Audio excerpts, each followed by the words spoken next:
Tuesday, DawgNation. Welcome into DawgNation Daily, the daily podcast for Georgia Bulldogs fans, presented today by Engineered Solutions of Georgia. I woke up in such a good mood this morning, ready to come in studio.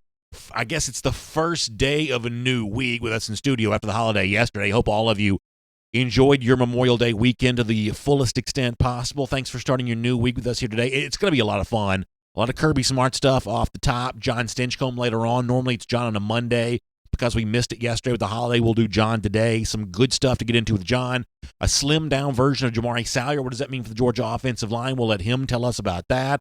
We will rejoice in the fact that football is coming back. For a long time around here, we've essentially treated it as if it were, and now it kind of officially is seemingly on the way. So we will have some fun with that here today. And we'll talk about some lists and the way in which CBS Sports ranks some of the coaches around the rest of the SEC, I think, is pretty interesting. So we'll cover all of those bases. So glad to have you with us as DawgNation Daily, the daily podcast for Georgia Bulldogs fans, presented today by Engineered Solutions of Georgia, begins right now. Today's episode of DawgNation Daily is brought to you by Engineered Solutions of Georgia. Dial 678-ESOG now for a solution to your foundation and waterproofing problems. Presented by DawgNation.com. This is DawgNation Daily, the daily podcast for Georgia Bulldogs fans.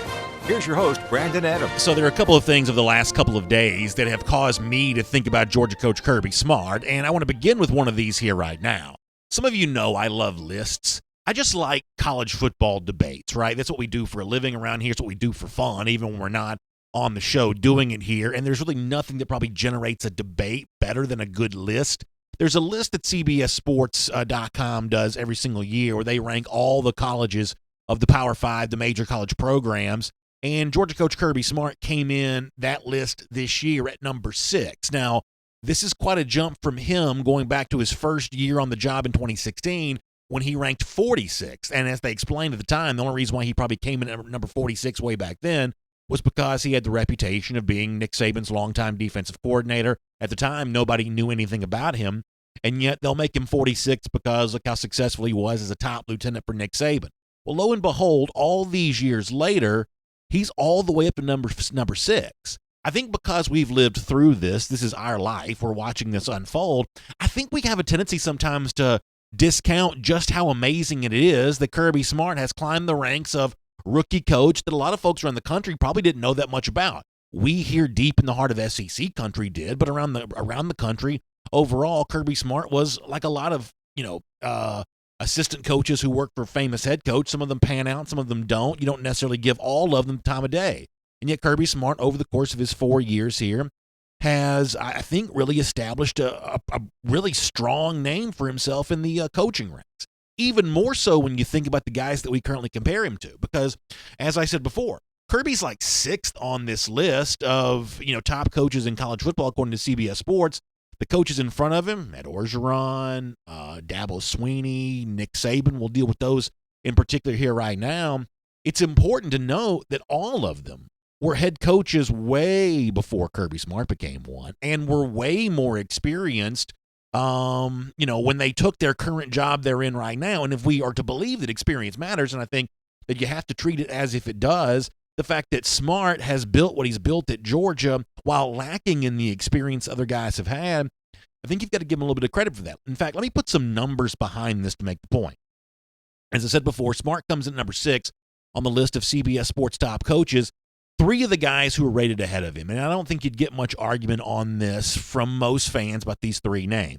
Ed Orgeron, he just won a national championship. Dabo Swinney, who's obviously won a couple national championships at Clemson, and Nick Saban, who's been a bit of an arch nemesis. But as I said before, Saban, Swinney, Orgeron, this is not their first go-around. Their first years as a head coach came well before Kirby Smart became one in 2016. In fact, let me show you that graphic again. I'll read this for our podcast and our radio audience.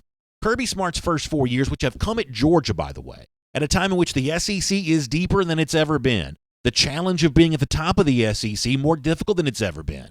Kirby Smart through 4 years is 44-12. Now, I'm not going to try to embarrass myself with coming up with a winning percentage on that, but I'm going to tell you it's probably pretty good. Nick Saban, whose first 4 years as a head coach came at Michigan State starting in 1995, over that same span was just 25, 22-1 back in an era when the NCAA allowed ties. Dabo Swinney in his first 4 years at Clemson, starting with his first full season in 2009, was 36-18.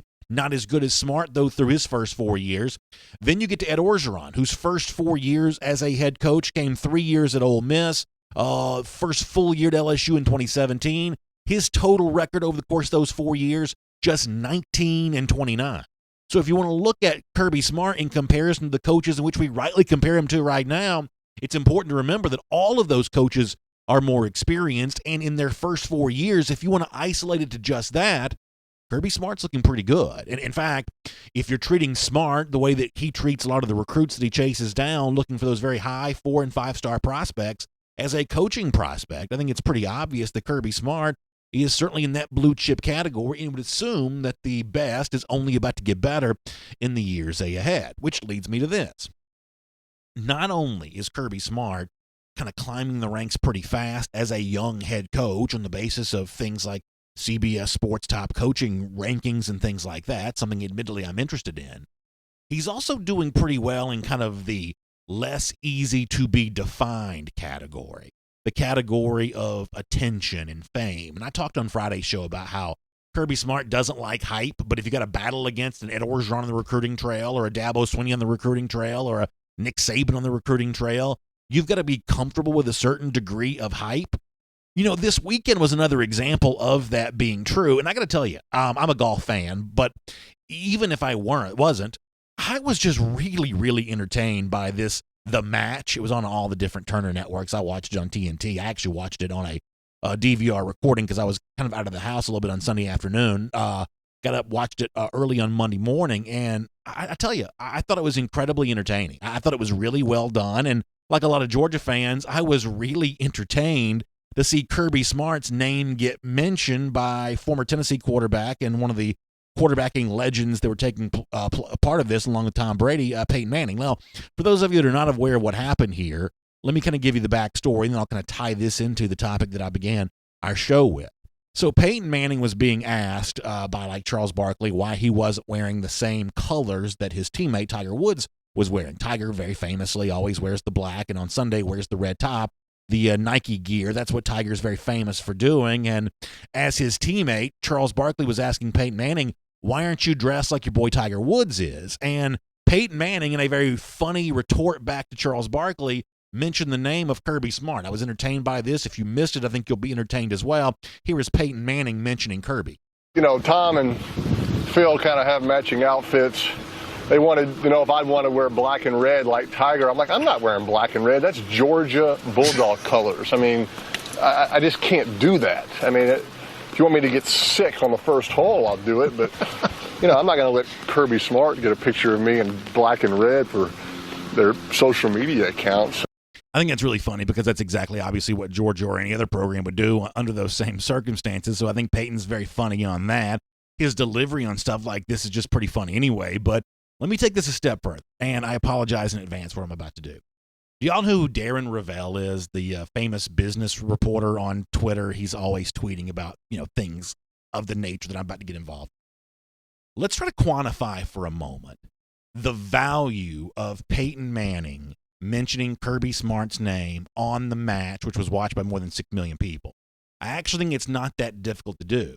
Were you watching this event on the Hole-in-One Challenge? It was actually supposed to be sponsored by an automobile manufacturer, Audi, and yet one of Phil Mickelson's sponsors, a company called Workday, basically called in to say, hey, we're going to add $1.5 million to this total here to go on top of anybody who gets the hole-in-one, and essentially stole the sponsorship from Audi. As someone who, sort of reads sponsors for a living, I was fascinated by that aspect of all of this. The way that Workday kind of guerrilla style stole the hole-in-one challenge away from Audi. I'm sure the folks at Audi were none too happy about that. But nonetheless, the cost for doing so for them was an extra $1.5 million thrown in on the top there. Now, listen, let me tell you something you already know. Workday is not throwing $1.5 million into the charity pool here out of the goodness of their heart. They're only doing that because they think they're getting at least $1.5 million worth of value in being mentioned on the telecast. So from that standpoint, is it that much of a stretch to say Kirby Smart's name being mentioned by Peyton Manning during the match? Is it unfair to say that that's about a 7-figure value for Georgia in terms of the brand recognition it brings to the table?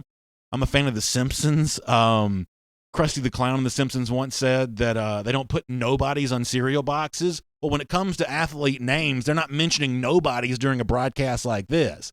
The combatants in the event are Phil Mickelson and Tiger Woods and Tom Brady and Peyton Manning. Guys on the course, Justin Thomas, Charles Barkley.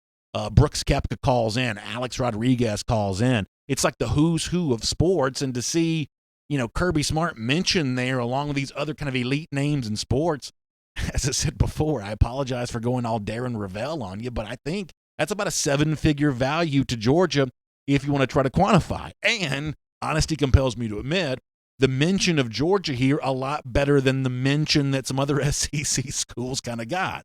There was another instance in which Tom Brady, the other quarterback involved here, sees the Smokey head cover that Peyton Manning puts on his driver, Smokey the Blue Tick Hound, the mascot for the Tennessee Vols. You can't see this. This is audio only.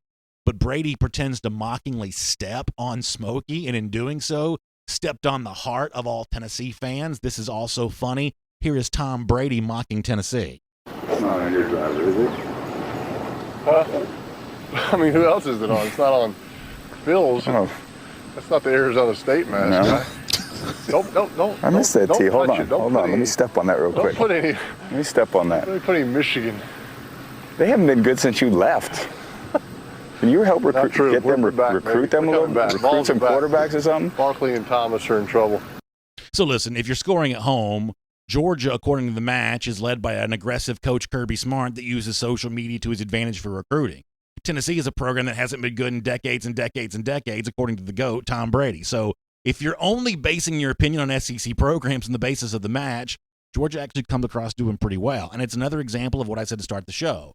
These last 4 years for Kirby Smart have gone by fast, and he's gone from being a guy that many people around the country probably didn't know much about at all to now being a guy famous enough that he can be mentioned by Peyton Manning on the most watched sporting event of the weekend at a time when fans are craving some sports back in their life. It's been pretty cool to watch the climb for Smart, and it's really fun to think about where it may go next. My name is Brandon Adams, and this is DawgNation Daily, the daily podcast for Georgia Bulldogs fans, presented today by Engineered Solutions of Georgia. See, unlike the match, I take good care of my sponsors. I don't let my sponsorship stuff get stolen by somebody just simply on the basis of a phone call.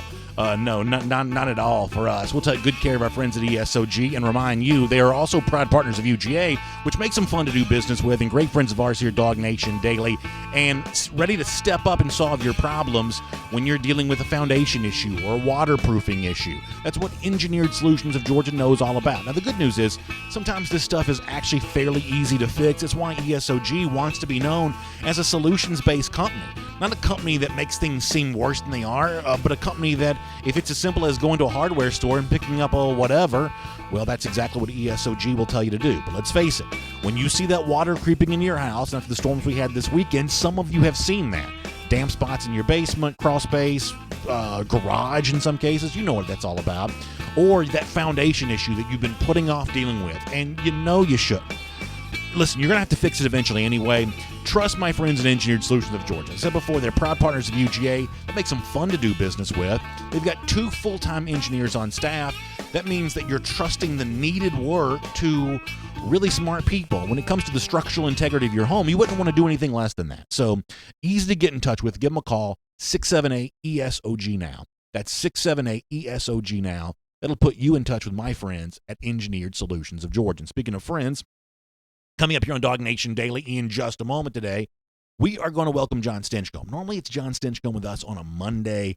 We didn't have the show yesterday in observance of the Memorial Day holiday, but we are glad to be out here doing this today. We'll get John Stinchcomb about 2 minutes from right now or so. We'll talk to John on the phone here today. Before we get to that, let me just say this. I'm in a great mood about the return of college football. I love the tweet we got from George over the weekend, basically thanking folks for the work they've done to socially distance themselves and wash their hands and everything else, and letting it be known. I'm going to read this exactly as Georgia tweeted it because it's perfect.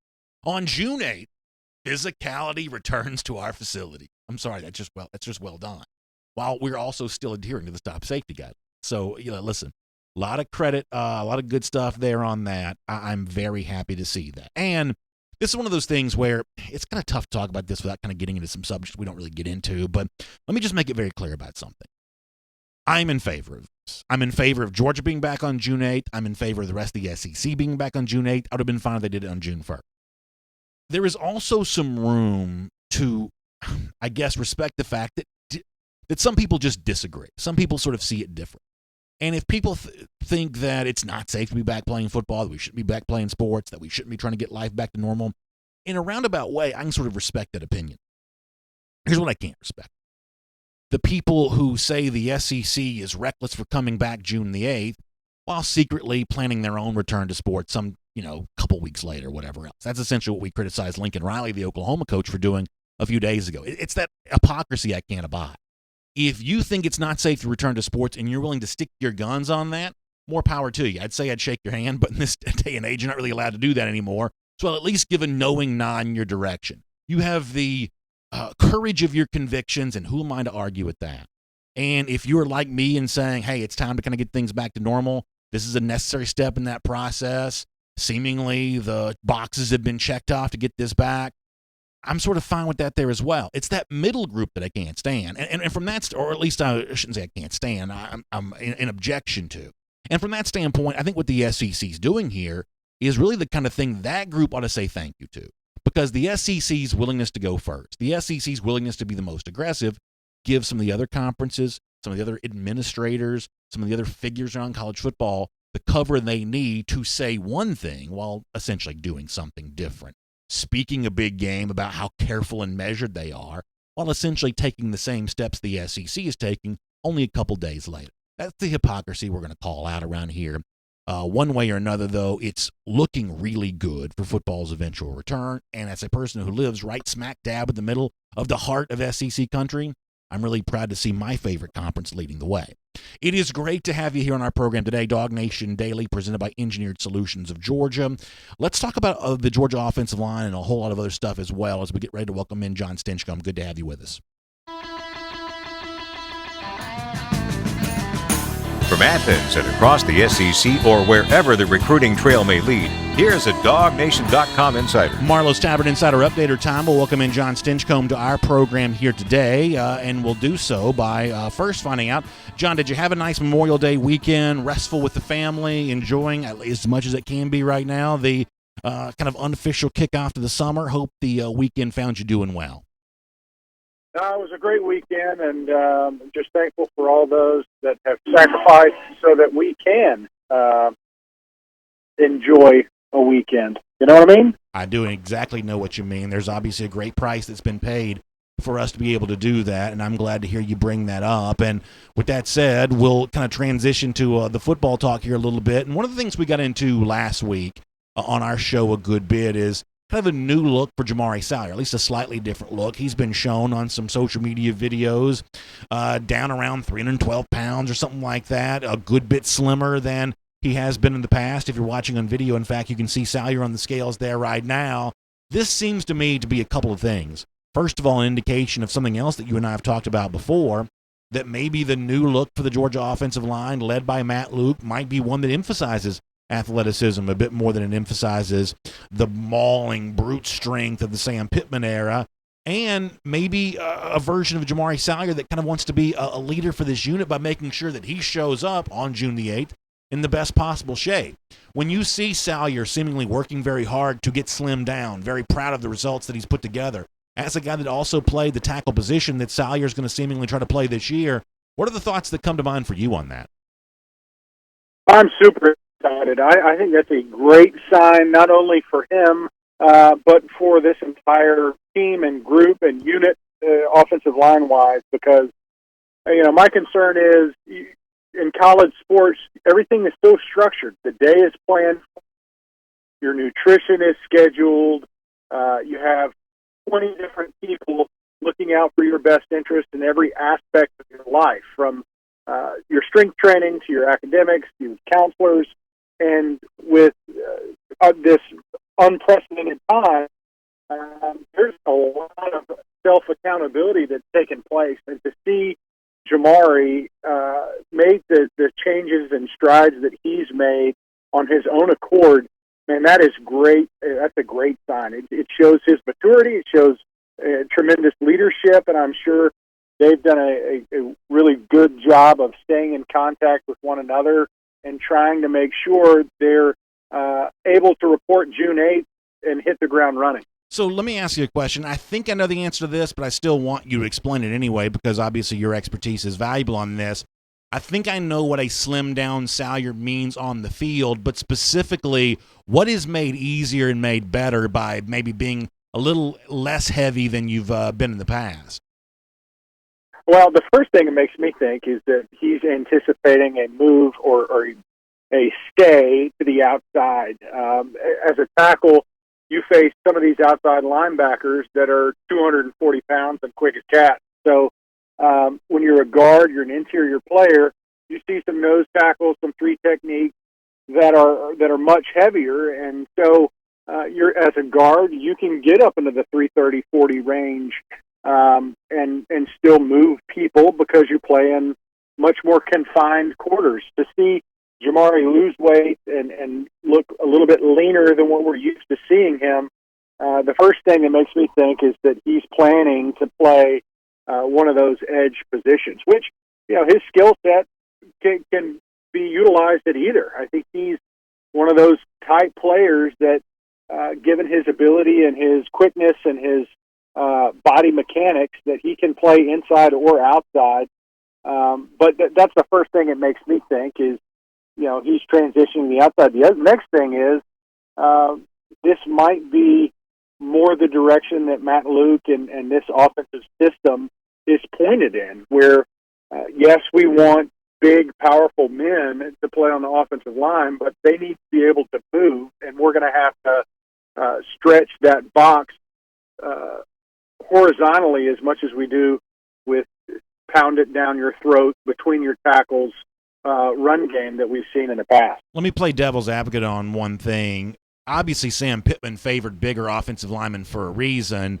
I've had experts explain to me that in the early stages of Isaiah Wilson working as a starter, when he maybe didn't have all the technique down, he would use his size to his advantage, and I presume the same thing would have been true for Andrew Thomas back in 2017. Is there anything that Salyer loses if he's going to play tackle and he's a little lighter than we've seen previous versions of Georgia tackles be under Sam Pittman? Is there anything lost by not quite being quite as big? Well, obviously, the heavier you are, the easier it is to move people once you're engaged with them. Now, that everything comes at a sacrifice. The heavier you get, once you're engaged, you can lean on them and press and create movement at the point of attack. But you sacrifice mobility and getting in position to engage in space. And so I think seeing Jamari transition to a little bit lighter should enable him to get to those point of attack, especially in space, a lot easier than he would if he was heavier. So, Isaiah Wilson was your quote unquote prototypical right tackle, and that he was much bigger than Andrew Thomas, just on an overall mass standpoint. So, what you see most typically in those situations.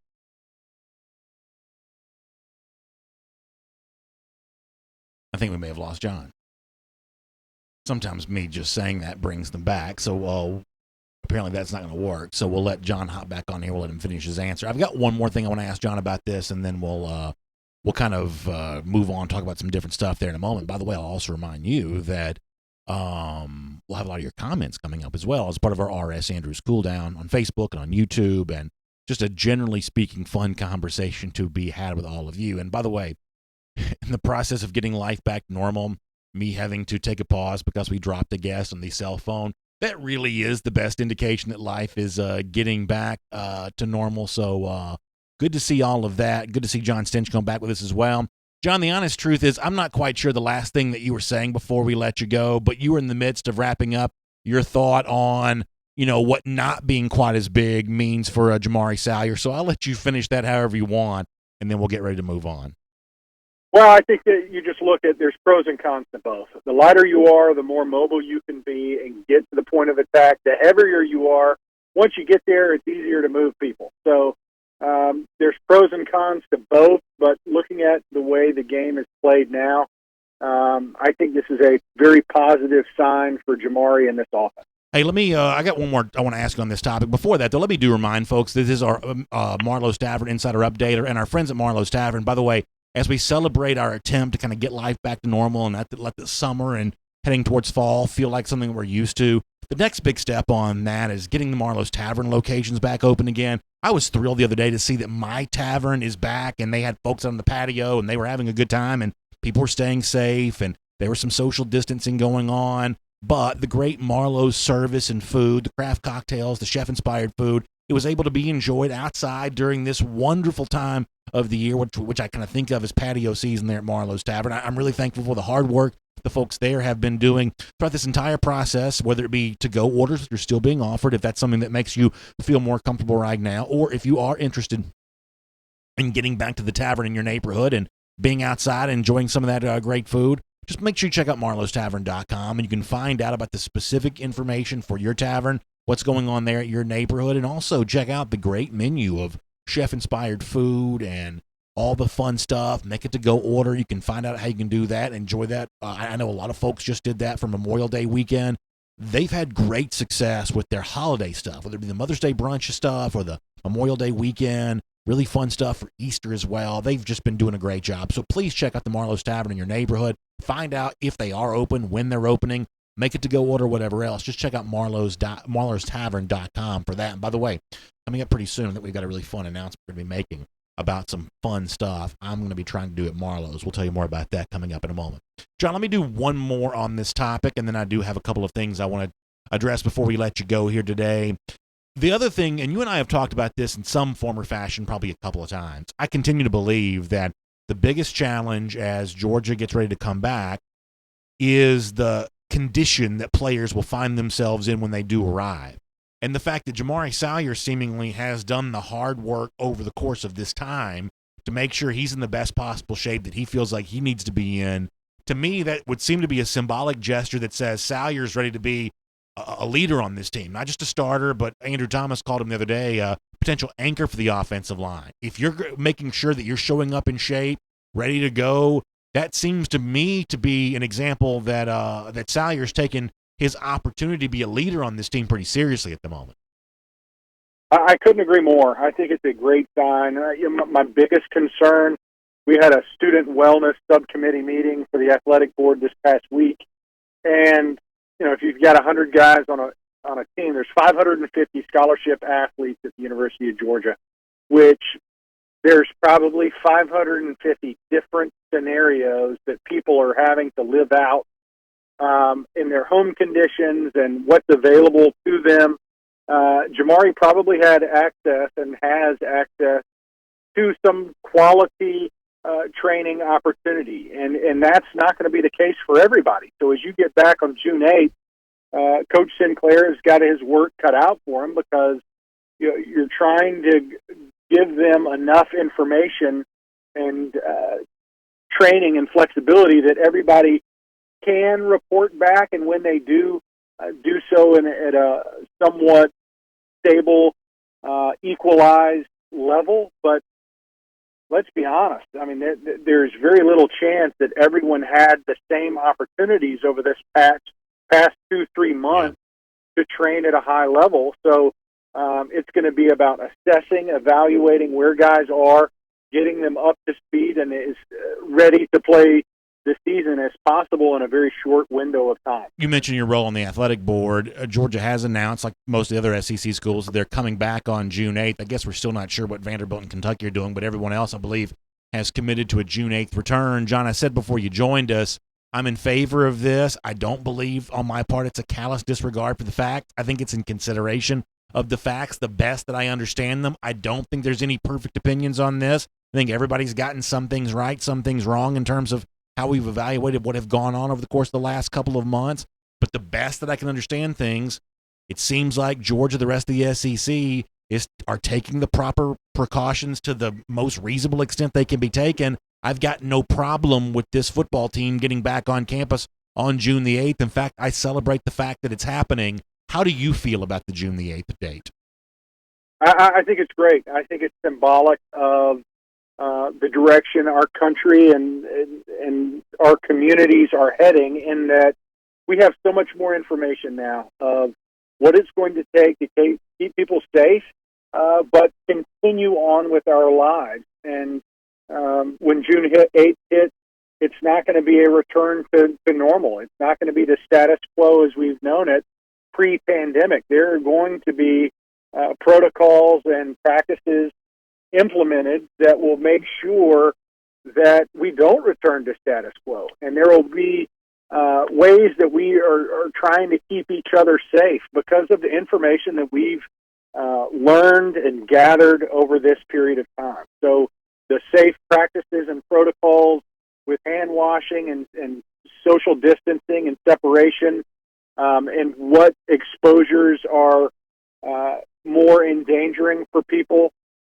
that's all helpful information, and it's going to be stuff that will be utilized come June 8th and beyond, not only for this team, but for this country, that we all can see that we can't just live as if we're not in the middle of a pandemic, but we also can't stop our lives altogether. And I think a measured, informed approach is the best way to get back to melding those two realities, that there is a pandemic and we do have to continue on with our lives. I think that's really well said, John. I think it's almost perfectly said, to be honest with you. Let me finish up on a different topic. I was mentioning before you joined us, I don't know if you watched the match over the weekend, the golf thing. I thought it was really entertaining. At one point in time, Peyton Manning mentioned Kirby Smart. And what I essentially started the show with by saying is, it's kind of amazing that over the course of 4 years as a coach, Kirby Smart has gone from, in 2016, being the kind of name that only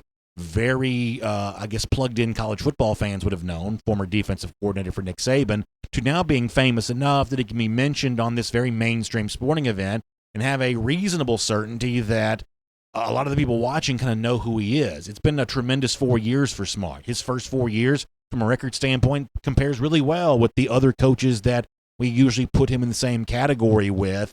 And yet I think sometimes we forget, because of the success that he's enjoyed, that Smart is still very much a young coach, very much at the beginning of what is probably going to be a very long career for him. How much taking for granted do you think some of us do about the fact that Smart has enjoyed as much success as he has? He's been to a playoff. He's won the East 3 years in a row. He's been to major bowls the last 2 years.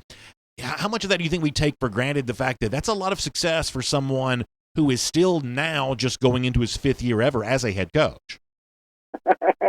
We take it for granted, but that's the DawgNation way, isn't it? I mean, I think you're right about that.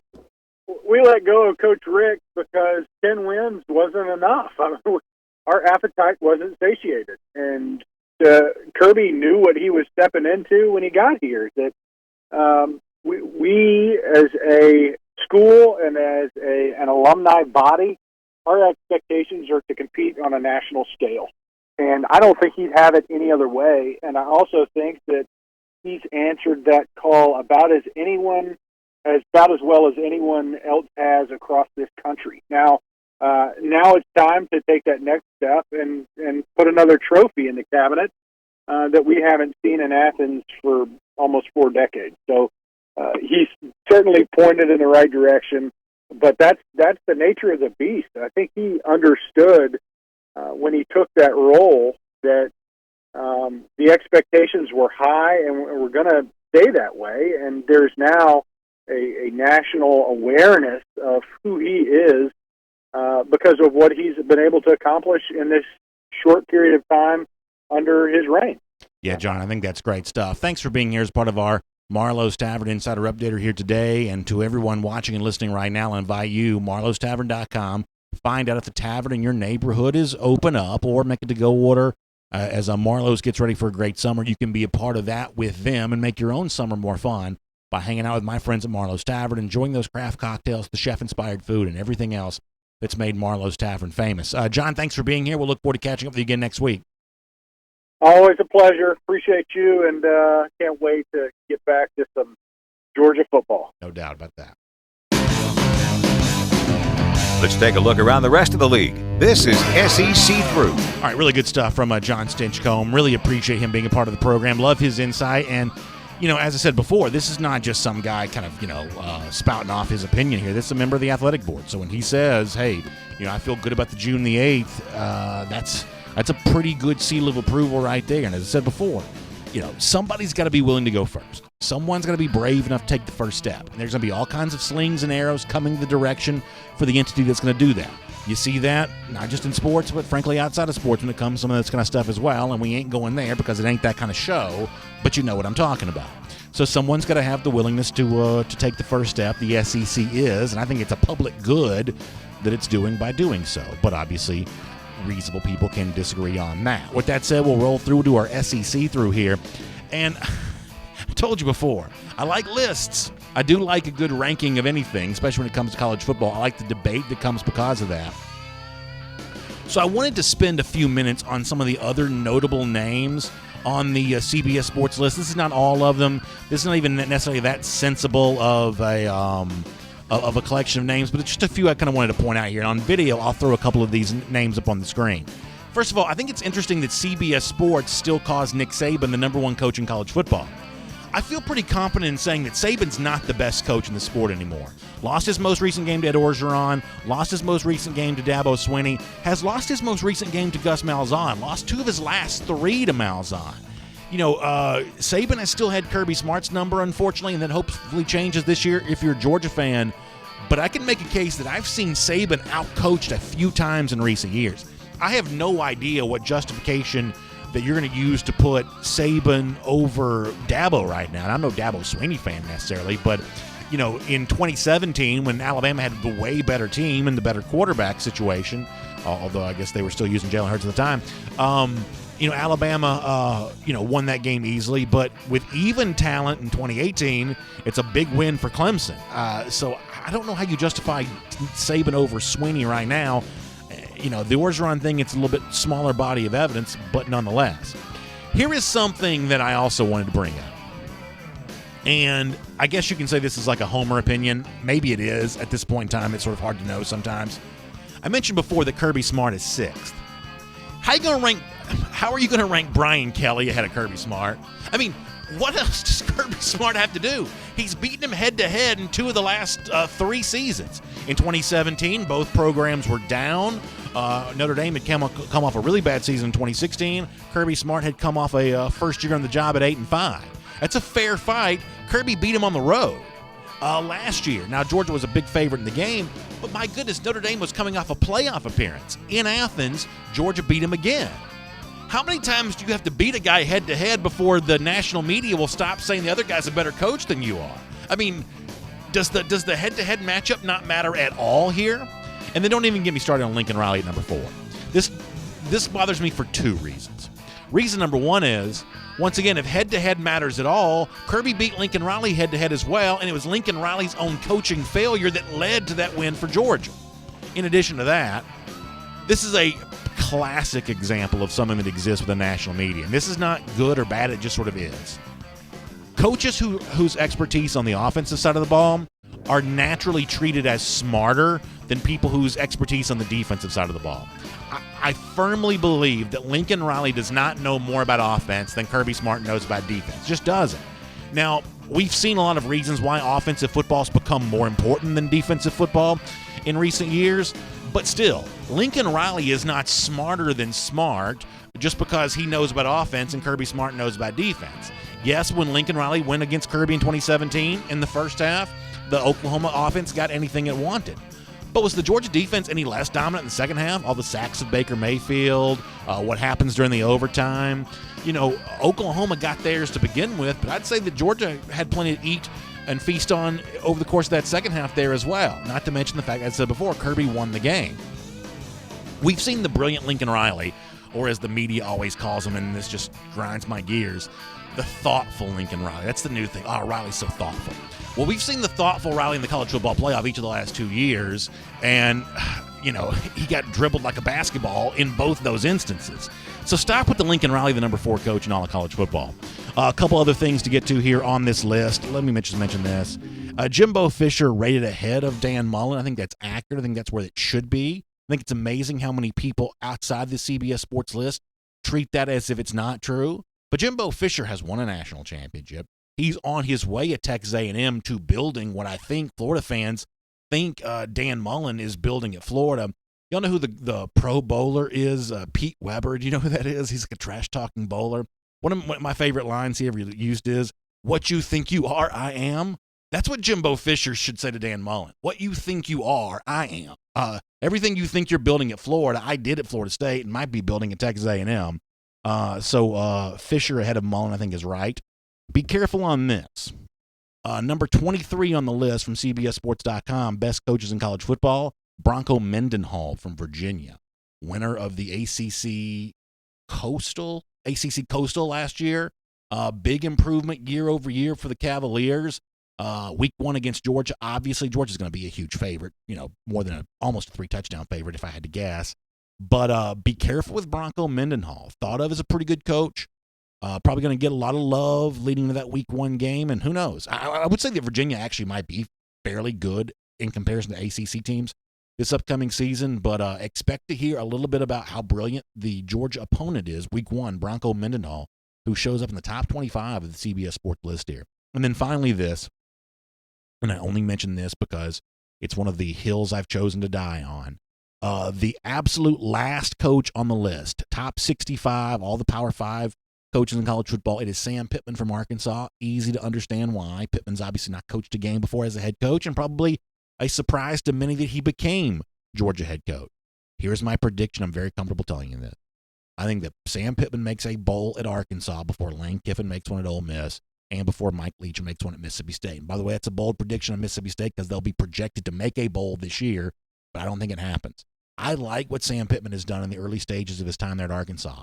I like the coordinator hires that he's made. As weird as it sounds, I think getting Felipe Franks as a graduate transfer quarterback is actually kind of a fairly interesting wrinkle to have in the situation there. Or maybe not grad transfer, but just a transfer all the way around. I forget. Either way, I think he's made some nice moves there at Arkansas, and I think eventually he will be heard from in the SEC. I do think that's true. And so keep in mind that when you think about big leaps for coaches in the future, I'm actually fairly high on the future for Sam Pittman at Arkansas, and we will make that your SEC through. This is DawgNation Daily, presented today by Engineered Solutions of Georgia. I had a friend of mine reach out and point something out to me that the other day on the show, we were talking about famous athletes working out with Georgia players, or Georgia players getting a chance to have some pretty high-profile connections with their off-season workouts. And we said at the time, Jamari Salyer working out with Andrew Thomas. They're obviously good friends, but that's a pretty good workout partner, the number 4 pick in the NFL draft. We cited an example, at least based on one picture on Twitter, of James Cook working out with his brother Dalvin Cook, who was a great running back at Florida State, very good running back with the Minnesota Vikings in the NFL. That's probably a pretty good workout partner, assuming you get a chance to do that a lot. I guess we have to add another name to that list. There was some social media stuff over the weekend. Keely Ringo getting a chance to work out with Richard Sherman, one of the top defensive backs in the NFL last couple of years. I guess there were some other NFL players involved in this workout there as well. DK Metcalf was one, I think. So I guess you have to add Keely Ringo into that list of, listen, if you're working out with Sherman, that's a pretty good off-season workout partner. So if we're saying some Georgia players have taken advantage of some high-profile connections for their off-season workouts, I guess you have to add Keely Ringo into that too, getting a chance to work out with Richard Sherman. And then to take this a step further, one of the names I mentioned before, Salyer, who was kind of mentored, it would seem, by Andrew Thomas, all of a sudden now Salyer's paying that forward, mentoring the next generation of guy who might be like Andrew Thomas. It was shown on social media that Salyer was working out with Broderick Jones. And first of all, in that photo, Broderick Jones looks amazing. Salyer looks good too, but he's got a sweatshirt on. Broderick Jones looks like he is ready to go. So I cannot wait to see what he brings to the table for Georgia this upcoming season. And I guess I was thinking about this with all these photos that pop up and all these videos, and obviously we're thirsty for content, so we kind of dive into all of it. Can you imagine how boring the coronavirus lockdown would be, this absence of sports? In particular, we've been dealing with an absence of college football talk especially. Imagine if there was no social media. Imagine if we had no idea what Broderick Jones was doing, or Jamari Salyer was doing, or Keely Ringo is doing. Imagine how weird that would be. Imagine how disconnected we'd all be. Now, I'm the first to tell you, there's a difference between having a good workout and Instagramming a good workout. That's not the same thing necessarily, but I am thankful these players take a moment to, shoot a picture, throw up a video, something to just kind of shout out to Georgia fans. I'm thankful they kind of keep us in the mix on that, because Can you imagine how bad this lockdown would be if you hadn't had these occasional check-ins? The official account's done a pretty good job of that. The individual players have kind of done a pretty good job of that too. I know Kirby doesn't like the hype, but honestly, the hype has been the thing to pacify us and, help us get ready for the upcoming season that's there. So thanks to the Georgia players for keeping us in the mix about what they have going on. And by the way, good job, everybody. Keep washing your hands. Keep doing the thing. My friends at On Reserve gave me the wash your damn hands hat the other day. I may wear this in the show at some point in time because it is a good reminder of, hey, let's just keep doing the right stuff. Let's just try to get ready for the season that's to come. Wear a mask, wash your hands, keep your distance, enjoy your summer and be outside and all that kind of stuff. But let's do our part to make sure that this return to normalcy continues unabated, at least around here on DawgNation Daily, presented by ESOG. That is our plan. Something else that is my plan is to continue sharing with you our Gator Hater Updater. Our buddy Eddie would not want it any other way. He believes that a good Georgia fan is a Gator hater first and foremost. I believe the same thing. Many of you do as well. So let's let it be known that it's now been 1,305 days, 1305, since Florida's beaten Georgia. Y'all have a good day. I'll see you back here tomorrow, DawgNation Daily, presented by ESOG. And on video. Time now for our R.S. Andrews cool down. Let me tell you something. It was hot this weekend. It was legitimately summertime hot. I think we got to, high 80s. Did we do that on Saturday, maybe? Saturday or Sunday, one of those days. Got to be pretty good from the temperature standpoint. It means air conditioning is already cranked up, working overdrive. I hope yours is ready to go for the summer to come. If you have any concerns about that whatsoever, get some peace of mind. Get that $99 tune-up from our friends at R.S. Andrews. They'll deliver a smile to your face by letting you know that your system is back to factory fresh specs and ready to go for the warm weather season that is on its way. So check out Dari and the whole team over at R.S. Andrews by going to rsandrews.com. That is rsandrews.com. All right, we've got about, let's do about 12 minutes worth here, and we'll knock out some comments on both sides of the comment section here and let you guys get your week started off on a right foot. Randy Hall says projected starting offensive line for the start of the season. So I guess this is subject to change, and this is my best guess of what's available. But I'll go, just given everything we've seen from Salyer on social media, I'll go with him on the left side. I'll go with Schaefer, I think, next to him.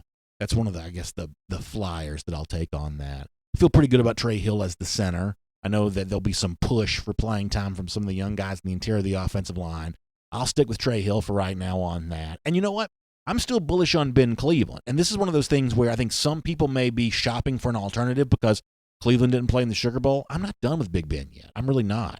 I think that Ben, when you're talking about oh my gosh, I can't believe that guy is, a real person type athletes on the Georgia roster. Cleveland's wow factor, seeing him in person, is as much as anyone's is. I'm not done with him yet. I'll pencil him here at that right guard spot. And on the basis of that photo I saw a moment ago, hard for me not to make the case for Broderick Jones, at least when it comes to the sight unseen scenario with, with what's going on with McClendon, what's going on with the Truss, the other tackle spot. So if I had to make my best guess, that's probably it. Salyer, Schaefer, Trey, Cleveland, Broderick. Now, that's with all due respect to someone who started the Sugar Bowl in Warren Erickson. And for young guys pushing for playing time, people will say, like I said, Von Pron's coming here ready to play. That's with all due respect to him there as well. That's my best guess as it stands right now. I'd love to hear from some of y'all on that too. Brett Oglesby says that he thinks that Salyer's going to be right tackle, that McClendon, I think he said, earns that left tackle spot. No, Truss, he said. I'm sorry, Xavier Truss, he said, earns that left tackle spot. You could be right about that. I mean, I think it would be a very pleasant surprise if Truss and McClendon are ready to go, ready to compete and earn that job. I think the more you can do to justify not using Salyer at left tackle, the better overall your offense is. Does it make sense? Because there's a certain assumption I'm making about Jamari. Now, I've said over the course of the offseason that I'm essentially operating on the assumption that the Georgia offensive line, even with the changeover, including coach, but even with the changeover, I'm still operating under the assumption the Georgia offensive line is going to be good.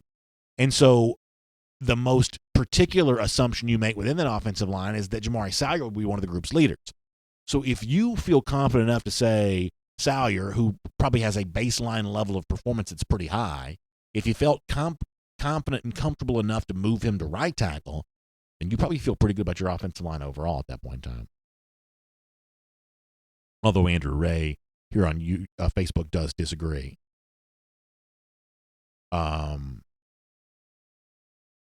see what else is going on. Matt Rugavina says that Lincoln Riley's proof it doesn't matter if you lose on the big stage as long as you look flashy doing it. Yeah, I mean, I got to tell you, this is where, and I'm going to come across as sort of typical meathead on this, but I'm just sort of done pretending that the Big 12 is a conference on par with the rest. There are 21 guys in the entire league that got drafted this year. It is an easier path to playoff. It just is. And, does that mean that Oklahoma was better than Georgia, better than in the last two seasons in 2018, 2019? Maybe it was, maybe it wasn't. But I do think the performance of Oklahoma in the playoff these last 2 years should count for something.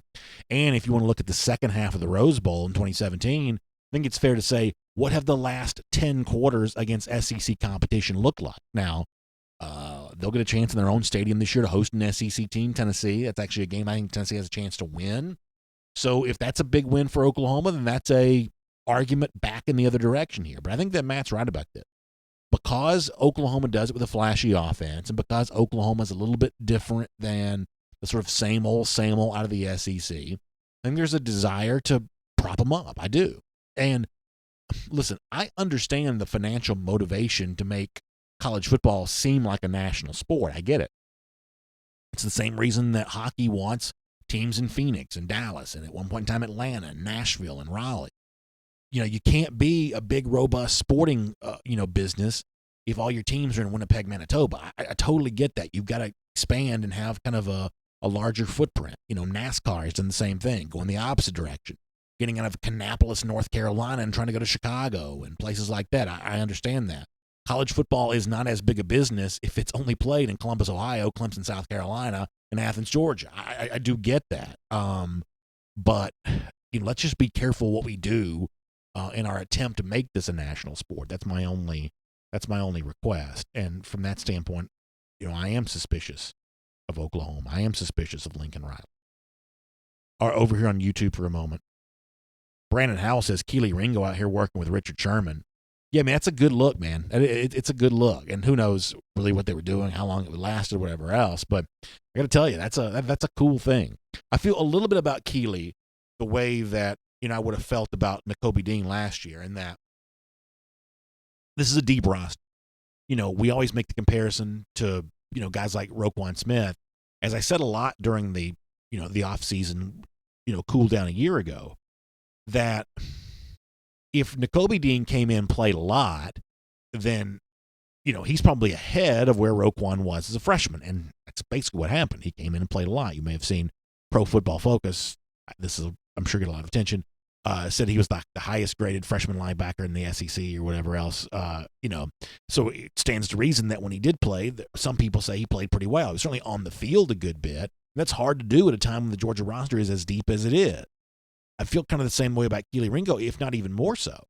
The Georgia secondary may be even deeper for 2020 than the linebacking core was in 2019. I have no idea how much Keely Ringo plays, but if he's playing a decent amount, especially, when you really get to the most important games of the season, if he's playing a good bit in those games, and Keely Ringo, special. I mean, this is a hard lineup to crack. Now, I think that, secondary play favors experience, and so my pick for the most important players in the secondary, especially the cornerback spots, will be the guys who played the most already.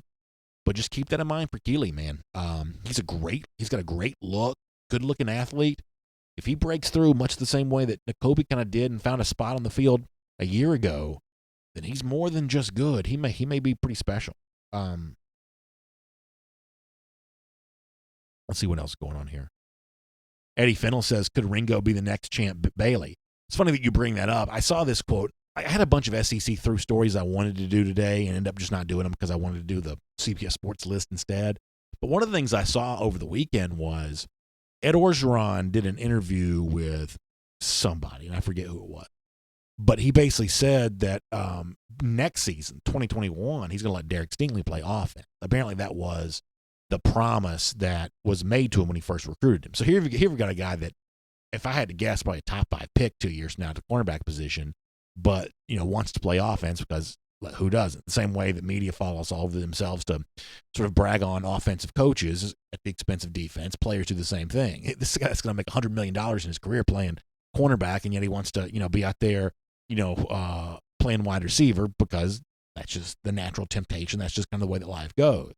It did get me thinking about Ringo a little bit because, out there at Saguaro High School in Arizona, he's among the few. Now, he did have another, top prospect on his roster, at least with Somerville, the 2021 name, but there are not a ton of guys on that Saguaro roster that are like Keely Ringo. So a lot of the highlights that Ringo put up last year were highlights on offense. And so it's funny that our commenter mentioned the idea of him being the next Champ Bailey. Champ was a two-way player at Georgia. Hearing Orgeron say that they're going to play Stingley on offense eventually kind of got me thinking, well, I wonder if Keely ever gets his chance on the offensive side of the ball. Noah Sheldon says, I don't think we'll ever have another Champ Bailey. He's a once-in-a-generation type player. He really was. In 1998, I think you can make a pretty accurate case that he was the team's best offensive and defensive player. In the SEC, that's just really hard to do. That's how good he was. I think not to be outdone by Champ's prowess at Georgia, multitude of ways, I think Hines Ward was pretty close to being that kind of player too. And, the Hines Ward career is reconsidered because of how good he became in the NFL. Ward, I always felt, was really good at Georgia, even prior to him becoming an all-time great receiver at the NFL level. I always thought that he was amazing at Georgia because of all the different things he did at Georgia as well. He played quarterback against Tech, won the game in 95, played tailback against Alabama in Tuscaloosa, I think. Georgia didn't win that game, but I want to say he rushed more than 100 yards. Then obviously he did amazing things as a receiver, and he was probably the best blocker on the team as a receiver. Hines Ward was like, he's like, like what you think of Jim Thorpe kind of being. Just as good at everything. It was really kind of amazing to see. Brandon Alvin says he hopes that Mathis gets a shot this year. I really do too. I guess, as some of our audience has pointed out before, the original reporting was that the month of May was supposed to provide a pretty important medical visit for Mathis on the way back towards, full contact. I don't know how the coronavirus shutdown has impacted that medical timeline for him, but this is around that time we were expecting to hear some news on him. Eddie Fennell also says that Hines was one of our ultimate utility guys. Yeah, he really was. He was just good at everything. Bubby Dean also brings up a good point that, Georgia's deep enough now that the talent's more specialized, that, there have been Georgia teams where you needed, got to play offense and defense. You probably need a little bit less of that right now. I think in the case of LSU and Stingley, it's not they need him on offense. It's just that Stingley wants to do it. You may occasionally see some guys around here that kind of do the same thing. Michael Webb brings up a good point that when you talk about just like over-the-top athleticism, Boss Bailey is pretty close to being in that Hines and Champ category. Yeah, Michael, I know you probably know what I'm talking about. The thing that always comes to mind for me about him, and he did deal with some, just a long list of injuries.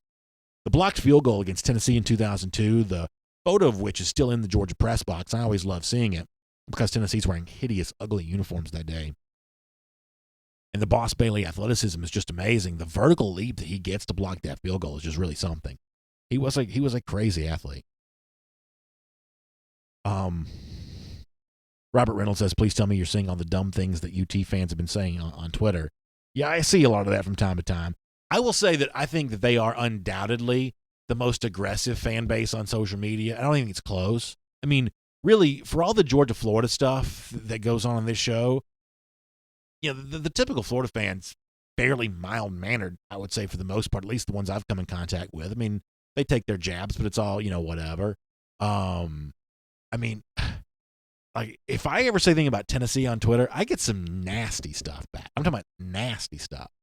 Now, I don't get it as bad as some people do because I don't, engage troll behavior. But, man, Tennessee fans, they are They are just something else. I can only imagine what Tom Brady must have gotten on social media for almost stepping on Smokey, the Blue Tick Hound club head cover that Peyton Manning had. I mean, I don't think that Tom Brady, he's getting ready to deal with the NFC South. The last thing he needs to focus on is Vol Twitter, but I'm sure he probably ran into some of it.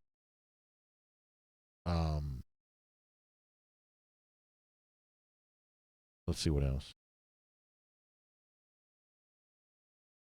We got a couple more minutes here. Doug Raymond says Coach O gets canned at Ole Miss and USC, and suddenly he's a great coach. So, Doug, if you go back and listen to some of the old stuff I used to say on like SEC Country Live and some of the things that I've done where I talk more about the SEC than I do here, you can find me very critical of Ed Orgeron. I thought that Orgeron was kind of a goofball. I thought that Orgeron was kind of a mascot. You know, one of these guys that his whole shtick was how he talked, and then he was, you know, more style than substance. I've really grown to feel very differently about that. And maybe my opinion changes again at some point in time. But Orgeron, and you know, who we had on the show that confirmed my belief on this was Brad Nessler. And you make the comparison to Kirby Smart, who, you know, Kirby Smart, when he's public, interview situation, whatever else, comes across as like Mr. Football, that, you know, he's just, you know, every football coach, the composite that you've ever met. He's just super serious all the time. Privately, Kirby's more than capable of having some fun, more than capable of showing some humanity. It's just the public persona of him is different than maybe the private persona is. I really have grown to believe the opposite is true for Orgeron, and Brad Nessler, who spent a ton of time with Orgeron in these private meetings that play-by-play broadcasters have with the coaches, confirmed that Orgeron kind of comes across with the vibe that, you know, he's silly and he's always talking about Umbo and, you know, things like that. But he's behind the scenes is as serious about football as anybody is, you know, as dedicated to his craft as anybody is. And he's not just a guy that hires assistants. Bo Pelini, the latest big hire from him that's going to be under the spotlight this year.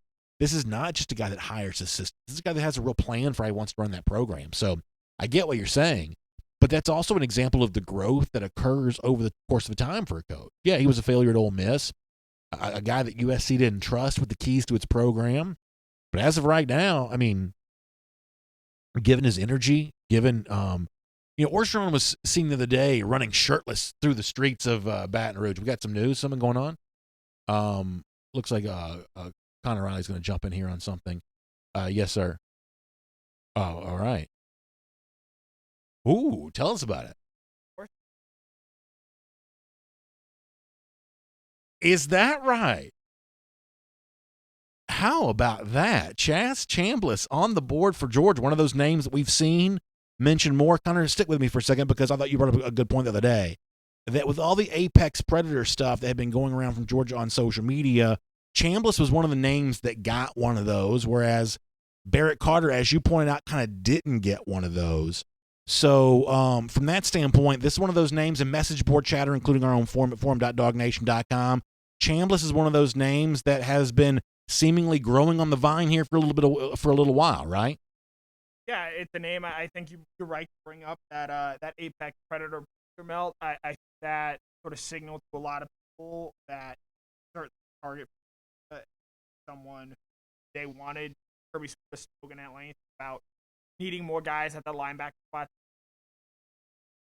Guy who very, very good. Carrollton County used program out there in the western part of the state. Yeah. And I think he's a 4-star prospect. You know, missing out on Barrett Carter a week ago, we spoke about that. I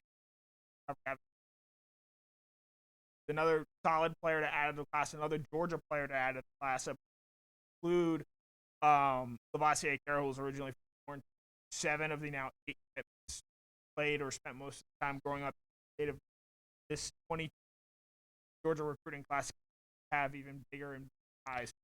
Yeah, which is something I called for. I wanted to see more of that in the class of 2021, and that's certainly great. You know, Carrollton is, as Connor said, one of the hotbeds for high school football in this state. I don't know that Chambliss ever had much of a relationship with Auburn. You kind of typically think about Carrollton sometimes as being Auburn country, so it's kind of cool to be able to go over there and plant a little bit of a flag in the western part of the state, the way that Georgia did. This is, I'll give you some of the specs on Chambliss here for a moment. Nationally, number 255 on the 24/7 Sports Composite, number 18 outside linebacker prospect. He's at 6'2", 239.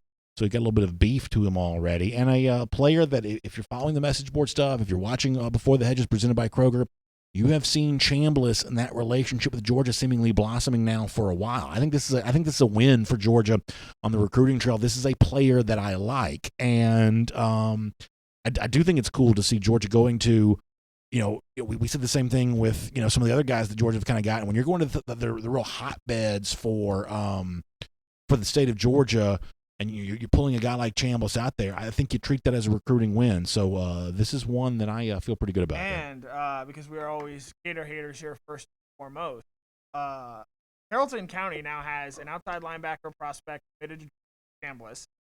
And Chief Borders, a name Georgia fans have known for a while, have sort of followed. He is committed to Florida. So a little world's largest outdoor cocktail party. There you go. Linebacker. Yeah, that's pretty fun to think about all the way around there. So pretty good stuff there for Georgia getting Chaz Chambliss. And for Georgia that's been kind of quiet on the recruiting trail the last couple of weeks. A lot of Georgia fans being restless. I understand what that is. I've said before, I've long since given up on, in the off season before the start of the 2017 season, I was pretty worried about Georgia recruiting because at that point in time, Kirby's track record wasn't firmly established. It wasn't just who Georgia wasn't getting. It was kind of strange, some of the commitments that Georgia was taking at the time. The whole thing just seemed really weird. So at that point in time, I would have been spending a lot of that summer saying, hey, when's this thing going to turn around? When's the Georgia recruiting train going to get rolling? Well, it got rolling, and it's been rolling since then. And, the slowness with the way in which the 21-21 class come together has not been a huge concern for me, but I'm just like anybody else. I am entertained by recruiting news, so therefore I want some. And this is, I would say, pretty good news on that. So let's do this. We're late. I got to run. Let me do a couple comments on Chaz, and we'll get ready to fly off the air after that.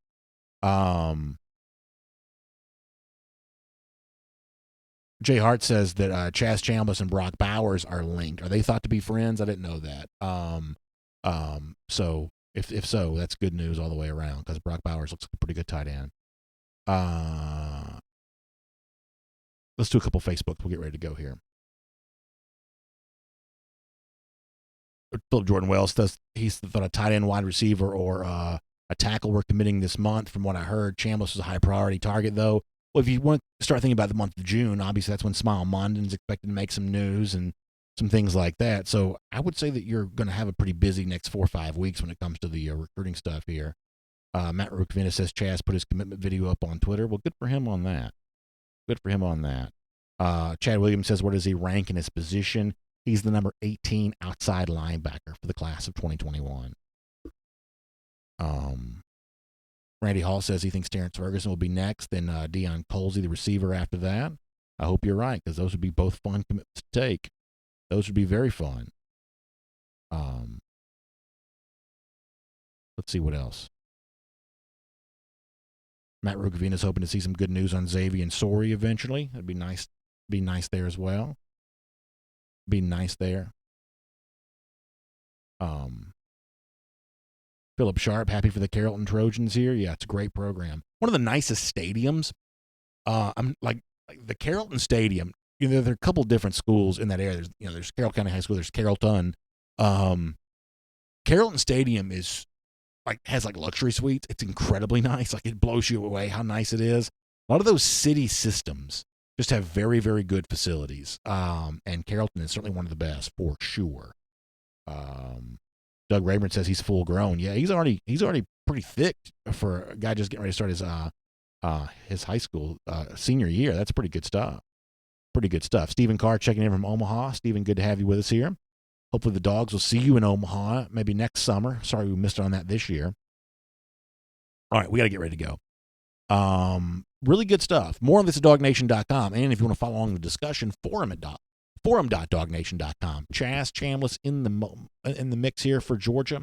That is a pretty exciting piece of news here. Good looking outside linebacker prospect out of Carrollton. Really fun all the way around. All right, let's get ready to go. Thanks for being here on the R.S. Andrews Cool Down. Check them out online at rsandrews.com. We'll see you back tomorrow morning, 10 a.m. DawgNation Daily, presented by Engineered Solutions of Georgia. They're proud partners of UGA. They're good friends of ours here on DawgNation Daily. They make the show possible. We will see you tomorrow morning at 10 a.m.